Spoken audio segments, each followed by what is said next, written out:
Have you ever wondered why every ancient civilization has stories about giants walking among humans? What if I told you that the Bible contains one of the most disturbing accounts of these beings, and modern discoveries might be proving these ancient texts weren't just mythology after all? The word Nephilim appears in Genesis chapter 6, described as the offspring of the sons of God and daughters of men. But here's where things get dark. The Hebrew word Nephilim literally translates to the fallen ones, or those who cause others to fall.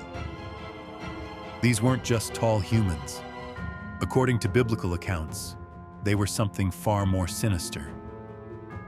Ancient Hebrew texts describe the Nephilim as giants of enormous stature, some reaching heights of 15 to 20 feet tall.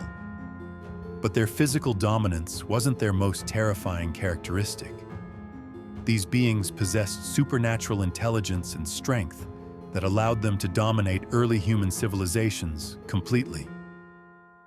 They established themselves as rulers, warriors, and even objects of worship. The Book of Enoch, though not included in the canonical Bible, provides chilling details about these entities. According to this ancient text, the Nephilim taught humanity forbidden knowledge. They revealed secrets of warfare, creating weapons of mass destruction for that era. They taught humans about cosmetics, jewelry, and vanity, but also darker arts like sorcery, astrology, and the cutting of roots for magical purposes. But here's the most disturbing part. These giants developed an insatiable appetite for violence and consumption. Ancient texts describe them as consuming not just animals, but eventually turning to cannibalism, devouring humans when other food sources became scarce. Some accounts suggest they even consumed each other, creating a reign of terror that pushed humanity to the brink of extinction. This wasn't just random violence. The Nephilim systematically corrupted human DNA and culture. They bred with human women, creating hybrid offspring that carried their supernatural traits, but were even more unstable and violent than their fathers. Generation after generation, human genetics became increasingly contaminated with this otherworldly influence.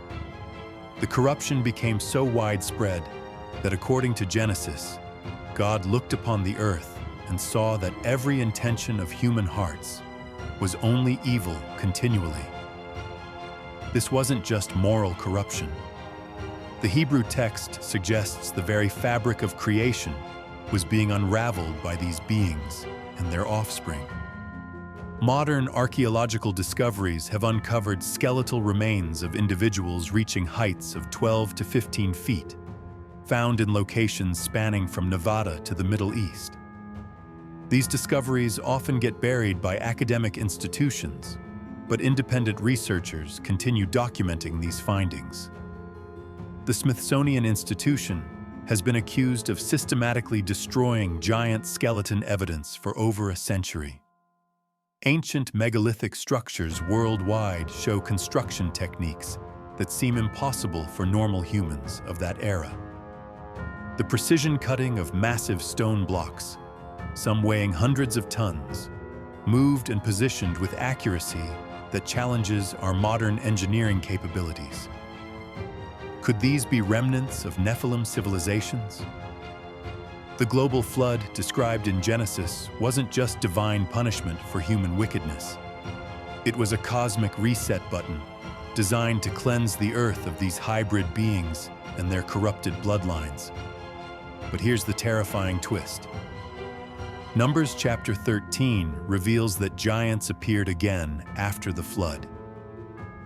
How is this possible if they were all destroyed? Some biblical scholars suggest that the genetic corruption survived through Noah's family line, specifically through Ham's wife or daughters-in-law. Others propose that the sons of God mentioned in Genesis weren't fallen angels, but descendants of Seth's righteous lineage who intermarried with Cain's corrupted descendants, creating new giant offspring. The Anakim, descendants of Anak, were among the post-flood giants that terrified the Israelite spies. These beings were so formidable that 10 of the 12 spies declared conquest impossible. They described themselves as grasshoppers compared to these giants. This wasn't just about physical size. These beings possessed military technology and fortified cities that seemed impregnable. King David's encounter with Goliath wasn't just a battle between a shepherd and a warrior. It was a spiritual confrontation between divine authority and Nephilim rebellion. Goliath belonged to the Anakim bloodline, standing over 9 feet tall, wearing armor weighing 150 pounds, and carrying weapons that ordinary men couldn't lift. But David's victory revealed something crucial. These giants, despite their supernatural origins, weren't invincible. They could be defeated by those operating under divine authority. This pattern repeats throughout biblical accounts. Joshua and the Israelites systematically eliminated giant tribes throughout their conquest of Canaan. The dark secret isn't just that giants existed, it's that their influence never completely disappeared. Ancient texts suggest that secret societies throughout history have preserved Nephilim knowledge and bloodlines. Some researchers propose that modern ruling elites trace their ancestry back to these ancient giant bloodlines, explaining their obsession with genealogy and bloodline purity. Consider this terrifying possibility. If genetic manipulation created the Nephilim originally, what happens when modern science achieves similar capabilities?